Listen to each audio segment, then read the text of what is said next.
To our offset, and this is number 21, right? So page it down, 21. You can see the difference is only 5 thousandths from last time.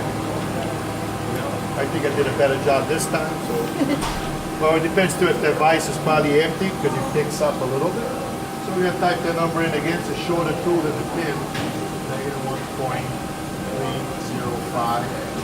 And especially it's good because this is actually sending it up a little bit. Yeah, we got input. Where you getting the? Where did you see the number? The type method? Right here. Okay. The Z value, not the X value. Right. You're only setting Z's. You don't set X's as far as the tool range.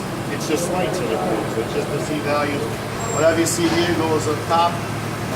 You have to make sure at the beginning you reference the machine, because if you don't reference, do a lot of movements, that number tends to kind of change on you. So you got to make sure you're aware of it. And when you're setting up good jobs, take turns setting up. You should work with close to the same numbers, maybe a couple of thousandths difference, even 5. If you have a big number, do it again or let me know. Don't change that right away if you see a big difference. That might be something that you might be the wrong tool or you don't see it, so ask for help. Because all the numbers you're setting the same tools, they all should be pretty much within a couple of thousandths. Unless you change the tool from the existing. If you change the tool, it's different, yeah. If you break a tool, put a new tool in, it's going to be different. But I'm saying you're all going to set the same tool over and over again. So you look for, if you're doing everything right, you should be pretty close. I want you to use your numbers. But if it's a big difference, like 50,000, it's already a big difference. But anything, 10 and up, you should let me know.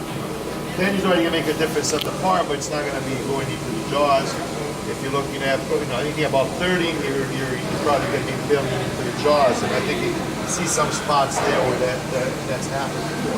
All right, so now we're calling our next tool. If you don't remember, don't have the list, go back, and we know it's tool number 22. It's going to be our 3/8 flat end mill. So we're going to call that out, back to MDI, tool 23, M6 or M6, and the block, insert, and cycle start. Of course, you're going to get rid of single block, cycle start again.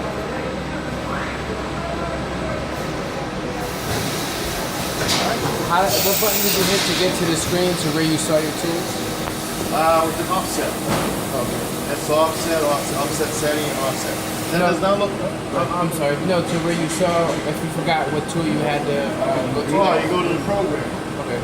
You got to be on edit. You look at the program. There's a list. There's a list of tools that you use right on here. Okay. That's your numbers. All right, that's supposed to be at 22, right? Oh, I called 23. I'm sorry, I typed it in wrong. So I made sure 22 is supposed to be a 3/8 flat end mill. That's not. So I called the wrong one. So I'm going to call that, do that tool change again.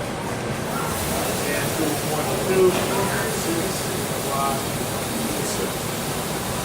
It's very easy to just press the wrong number, but you got to recognize if something's really wrong, don't go changing it. Verify that you did everything right in that. That's a very, very long end mill. I'm not going to use that. Just like with everything we do, the shortest the tool, the more rigid, it's going to cut a lot better. I just need a tool that's around 1 inch length. That's over 2 inches.